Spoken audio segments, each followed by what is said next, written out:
We're back with Mr. Rico. Richard, I'm going to get tongue twisted here tonight. Richard, what are most people surprised to learn about you when they get to know you? Um, what I do for a living Mhm. and the opportunities I've had, the places I've seen. Um, I maintain a very low-key profile. Um, I am a normal, everyday kind of guy. um, and people are often surprised at who I am, um, the responsibilities I have. Mhm. Um, and just the very mild manner in which I conduct myself. What surprises you, or what still surprises you about the industry? Every day is different, Wow. and every movie is different, and every film has its own challenges. And the biggest part of it is the people. Mm. I mean, I've worked with a lot of A-listers, as they call them in Hollywood, and it's often quite refreshing to go through the experience of working with these people and find out that in spite of their reputations, their popularity, how famous they are, how wealthy they are, a lot of them are just hardworking craftspeople that have a passion for what they do. And quite often, I'm surprised by their humbleness Mhm. and their work ethic because it is a tough business. Which director has really challenged you, or really pulled the best out of you? Um, I would have to say that Ron Howard Mhm. um, was good to work with. Was quite challenging. We did a movie called Cinderella Man, which was a true story. Um, One of my favorite experiences along the way. Um, I also did the movie Hairspray, Mhm. and that was quite challenging. Working on a musical of that scale because it is a lot of hard work. And there's a lot of physical effort that goes out into making a film like that. Um, Also, the movie again, Suicide Squad. David Ayer, who is the director, is ex-military, uh, is a nuclear submariner, and has that military demeanor and work ethic to him. So it was quite challenging. I mean, some films are relaxing in their pace, some are not. Yeah. You mentioned Suicide Squad. I got a glimpse of the trailer. Do the Suicide Squad seem to be pushing the envelope to you? Yes, because it's the beginning of what we're seeing of the making of the dark side of comics, Hmm. where the villains are the heroes. Growing up and quite up until recently, comic book movies that are made are always about the good guys, Hmm. the good heroes. But lately, there's been a whole new change and a new avenue of having these darker heroes, these villains as the hero in your movie. So it was quite interesting. I mean, there's been a few other films made of this genre, and they're going to continue to be made. Why you think this is so? Do you think in a lot of ways film um, help to explain or express our culture and our education? Um, why do you think there is a move in this direction? And there's a reason. The reason I'm asking you this question because I've noticed a lot of recently a lot of zombie films. and I don't know if there's an appetite for it, and why every turn you make, there's somebody bringing out a zombie film. I don't know how many different stories you can have about about somebody coming back from the dead and trying to kill people. But going Right. back to the dark side of comedy, why do you think this is taking traction? Well, I don't know how many people will agree with me, but I sit here and I watch every day, and I watch to some degree the glorification of the villain. Mm-hmm. And I see it a lot in young people. And I think a lot of it is part of modern day culture where the gangster is sort of becoming more and more idolized Mm-hmm. as somebody to aspire to or somebody to admire.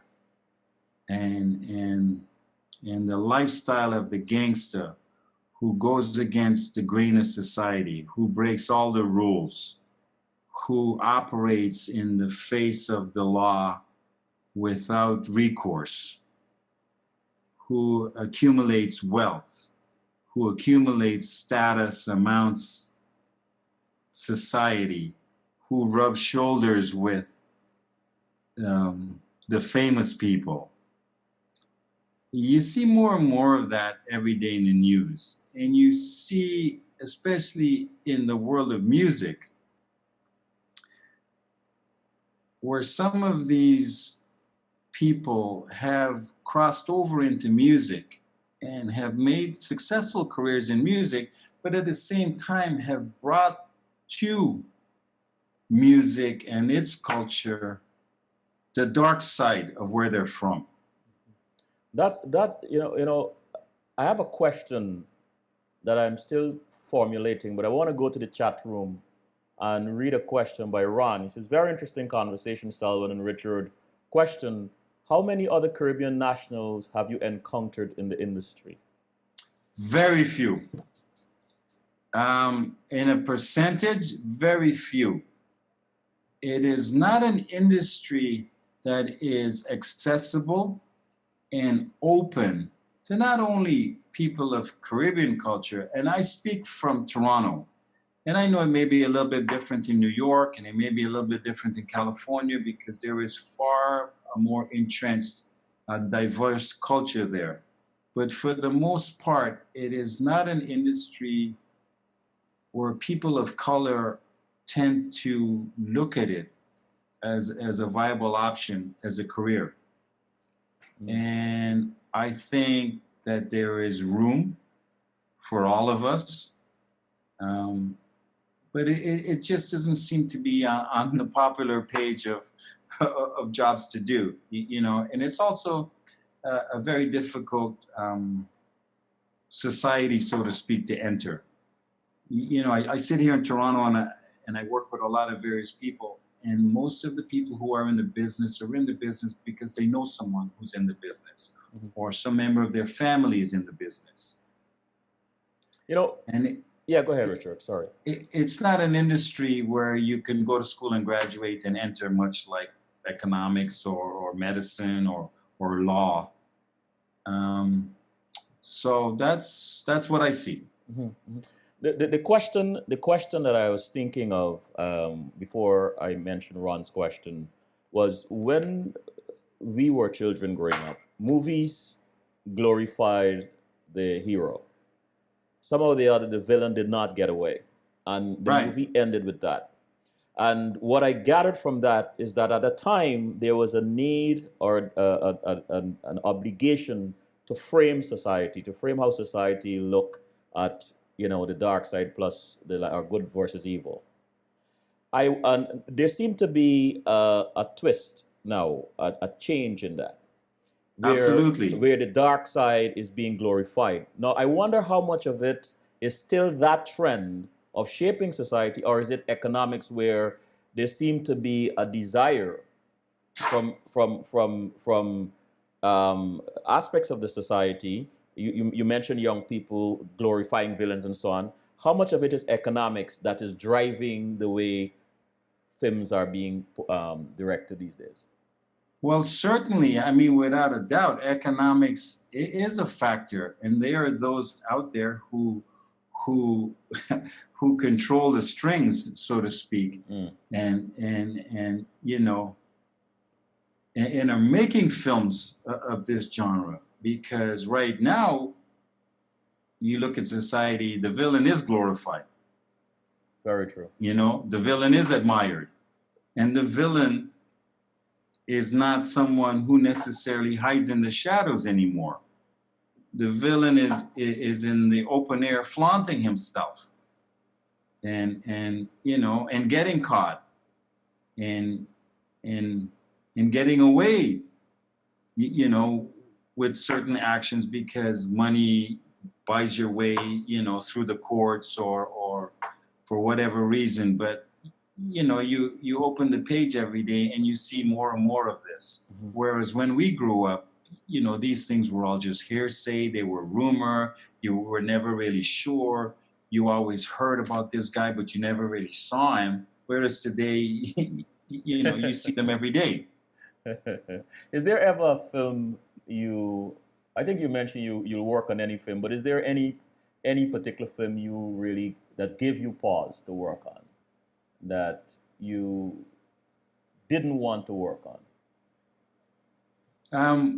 Well, economics, like you know, for me, like everyone plays a part in it, and sometimes when you sit back and you look at some of your famous actors and you go, "Wow, why did he do that movie?" Right, right. The answer is simple: money. Is there is there Um, is there a particular director you would like to work with? in a perfect world, although the opportunity of that is dwindling more and more away, I would love to do a movie with Clint Eastwood because Clint Eastwood films are not big budget films. They are done very frugally. They Mhm. are done in very short shooting schedules compared to most films. I have some friends who have worked on Eastwood films, and for me, it would just be like you know a childhood dream.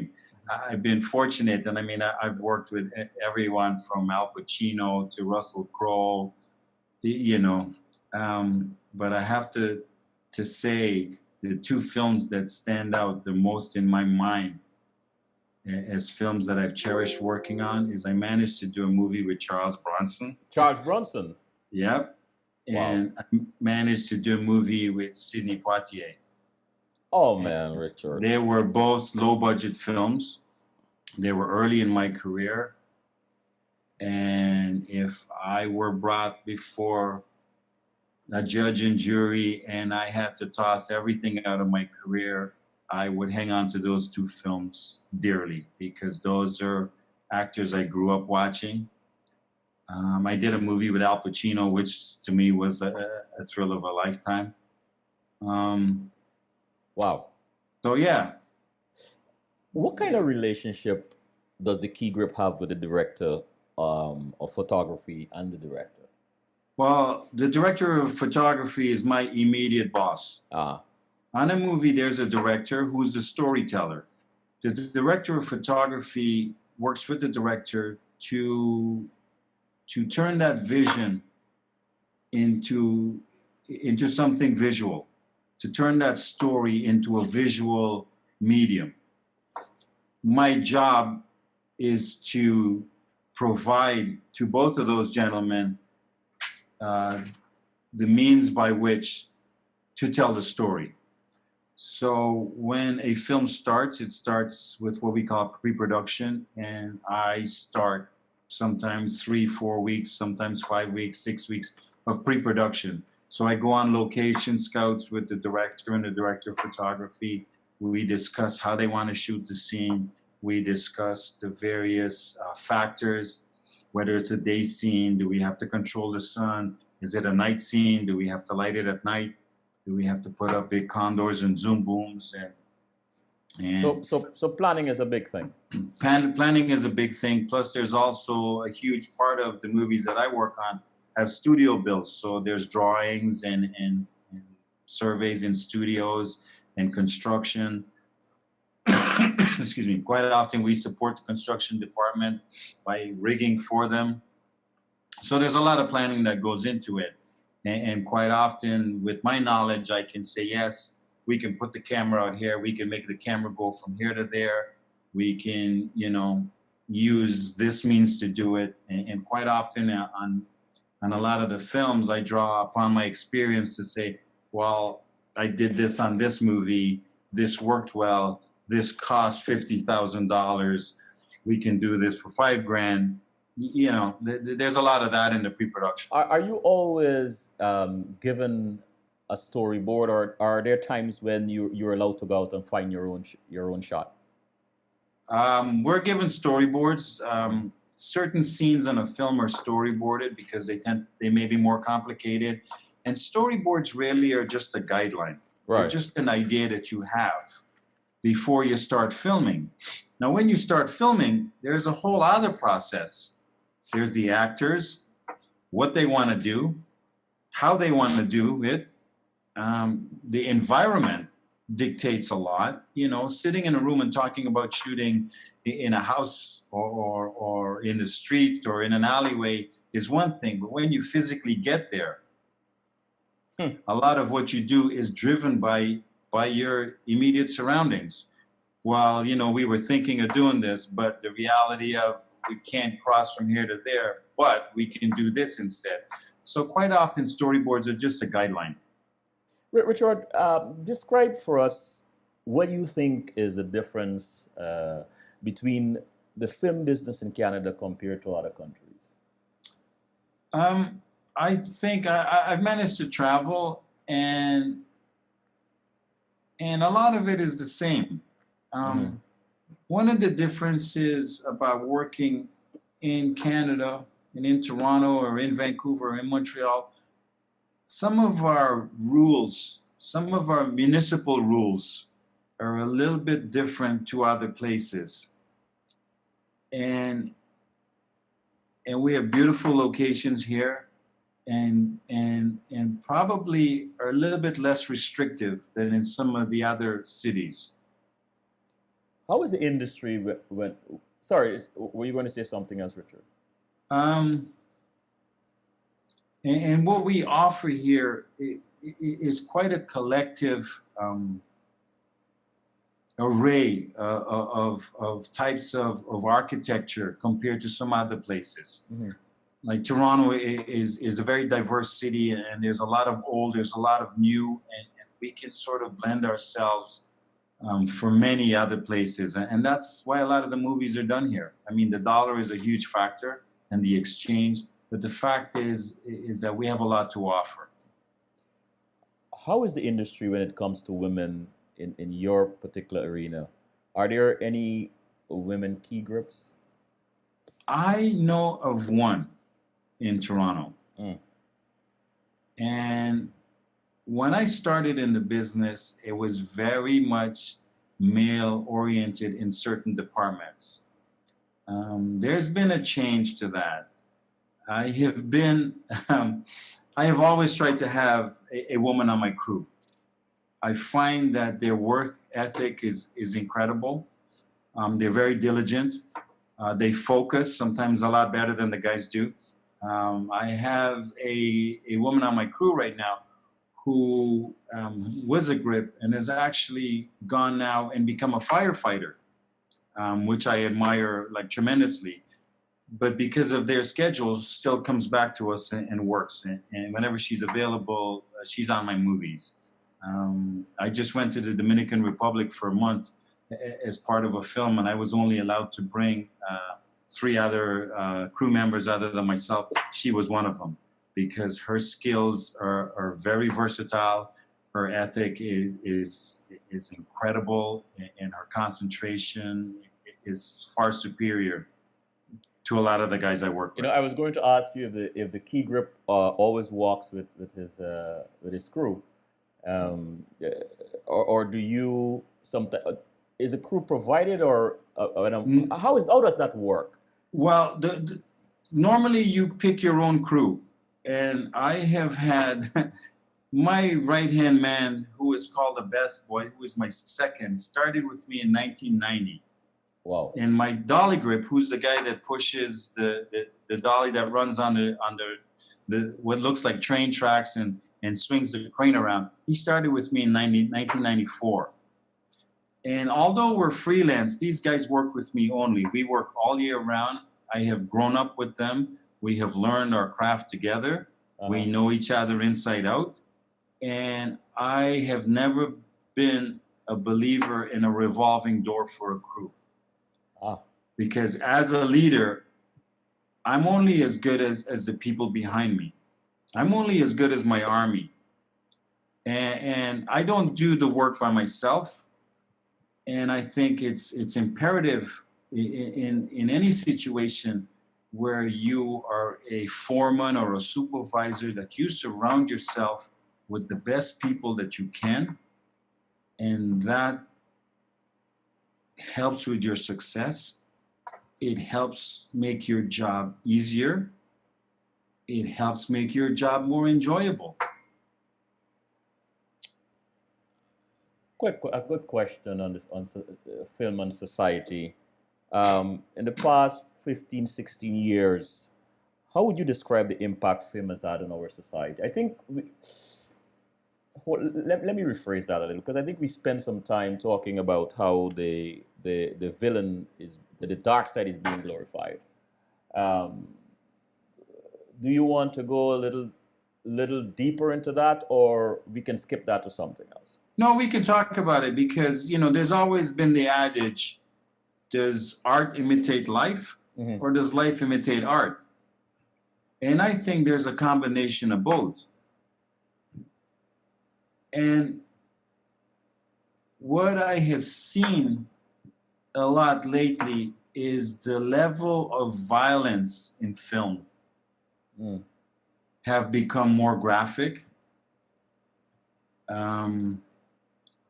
Has become, the shock factor is amplified certainly in the last decade or so. And to the point where there is some level of saturation now to violence, not only in film, but also in real life. In all the wars that we've gone through or we've seen, in various parts of the world, the increase in violence, the increase in death, the increase in gun deaths all over the world, US, Canada, everywhere.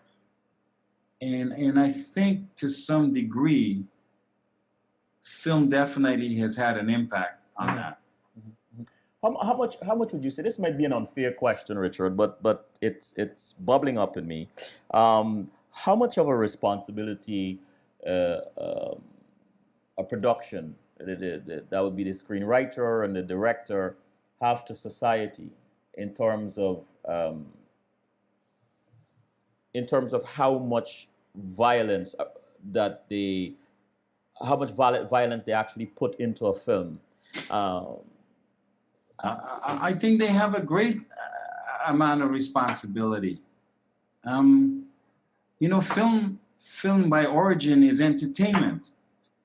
And when you take the subject of violence and you mold it into a form of entertainment, I think you're desensitizing society to violence and to certain behaviors and maybe to impressionable youth is the wrong message.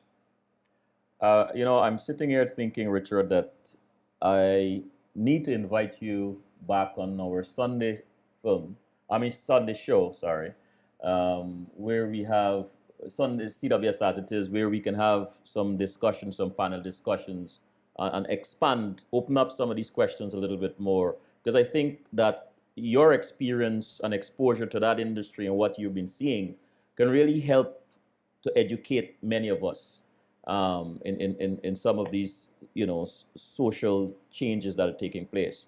But I want to switch a little bit, because, you spoke to me about giving back, right? And recently I saw Bazadi, a Caribbean film, which I really, really enjoyed. It had an amazing international cast. We were Marshall Montana. I don't know if you saw it as yet. No, I haven't. I mean, and the irony is that you mentioning it to me is the first time I've ever heard of it. You, And I think that that's where there's a huge void in our society and where we live, because very much like the U.S., in Canada and other places, there are millions of West Indian people that live and you know, work and grow up, and their kids grow up. And I feel like there is a forum there, and for films to be made, for films to be seen, but somehow we haven't managed to open up all those gates yet. mm, So, and I'm not sure whether it's connecting, you know, the dots in the right manner, but I see a film like Bazadi, which you described to me, which now I'm eager to see, but have no idea where I can go see that. And I think if films like that were commercially accessible to us, that there is enough support, not only amongst West Indian, but amongst other cultures to go see a movie like that. But there I just doesn't seem to be the means by which these films are promoted, that these films become part of commercial, you know, films that are shown in theaters, and I don't understand why. Wow, Richard, we have work to do then. We have work to do because I got to see Bazadi from because of a friend of mine. Actually, she's a Bishop's alumni, much younger than we are. Romola Lucas, who started the Caribbean Film Academy, um, Right. called CAFA, I think. I have to introduce you to Romola. Where do you see yourself in the film industry in Guyana and the region? Well, you know, I'm reaching a point in my career where you've done so many things, and now, like I've done here for so many years, where so many people have come under my tutelage, or have learned something from me, or have seen me work, and have, you know, and I had a young guy say to me the other day, you know, I'm going to change from what I'm doing as a laborer and do something in sound. And he said, quite honestly, man, you know, you were an inspiration to me. And I've gotten to the stage in my career, you know, which you take with a grain of salt, where so many people come up and say, oh man, I remember, you know, the first job I ever worked on, you were the key grip. And you're like, oh my God, I'm that old. But at the same time, you know, you turn away and you smile and you say, I've had some influence or some impact on that person. Something that I have done that that person has seen, they've learned from. And I look now to my role for the rest of my career, not as an achiever, but more as a teacher, to pass on what I've learned, to continue learning, because I think in life you should never stop learning, and to just continue to pass all that knowledge and information on. When are you most happy, Richard? When am I most happy? When I watch a thought or a dream or an idea come to life. Mm. What are you That's most something we envision, you know, we actually, whether it's something we're creating, and quite often in this industry, we, you know, we go outside of the box. And when you watch your idea, you know, materialize and work and be successful, and people respond to it and are appreciative, I'm thrilled. What are you most thankful for? I'm most thankful to God every day for giving me the health to do what I do, to get up every day, to have the strength to persevere, to get knocked down, but to get back up again, and to continue on. And I'm thankful for all my family and my friends and people like yourself who, I grew up with, lost contact with, became reconnected to. I'm so proud of the achievements. So many of my classmates, and I've only reconnected with a lot of these people in the last 2 years. But I'm proud of where I'm from. I'm proud of the people I grew up with. I'm proud of what they're done with their lives. It gives me a real sense of accomplishment to be part of a culture and to be part of a generation and to be part of an era that has been successful and that has had impact on life around us. If you could go back in time, what would you tell your 16-year-old self? I would say that if there is one thing in life that you haven't had a chance to experience or to learn, is to appreciate who you are, what you have, how you got there, how fortunate you are. And I told my son this a lot as he was growing up, but it's hard for kids today to understand that. And I said, you represent a very small percentage of children in this world who have the fortune to food every day, to clothes on your back, to every new Xbox game or new clothes and new shoes. I said, you may not see this, but you represent a very, very small percentage of children in this world who are lucky enough to have the things that you have. And just wish that somewhere along his life, he had the chance to grow up in a place like we did, where your friends came from any and every walk of life, as you well know. Deb in the chat room asked, "What about women directors? How are they to work with?" They're very good to work with. I've had the fortune, excuse me, of working with a few women directors. Again, the percentage of male to female directors is significant, but there are women directors out there who do good work, and I like working with women directors. I really do. If you could change one thing in the industry, if you had the power to do that, what would you change? If I had the power to change the industry, I would change content. Content. I would change content, and I would get away more from these films that to me are senseless, and to get back to films of before, to storytelling, to happy films, sad films, thrillers, drama. And so many movies now are just made because they fit a genre, they fit a subject matter. They hire certain actors, they put in it. And you get out of the film at the end of seeing it, and you're completely dissatisfied. But you saw your favorite guy, he was great, and he shot and killed a bunch of people or whatever. But to get back to storytelling. Richard, I last question of the evening. What makes you laugh out loud? West Indian people. West Indian people, and just their outlook to everything is so different, and the twist that they have on things, and the way they see the same thing compared to someone else, they kill me. They really do. My brother, my brother, thank you. Thank you so much, Selwyn. It's been an honor to be on your show.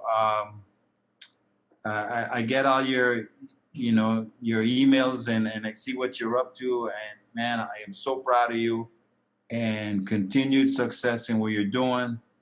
And anytime you want to have me back, I'd be more than happy to join in and be part of a chat group, or to whoever's listening out there. If you're a young filmmaker, and feel free to contact me. If you're part of a group or a budding young organization, feel free. If I have time, I am in that mindset now that I'm happy to fly somewhere and spend some time and help develop part of the industry that's been so kind to me. Thank you, brother. And Thank you for that. all right. I'm going to pass that on. Good night. Thank you so much. You're welcome, Richard. Have a great night. You too, brother. Good night. Peace. Peace.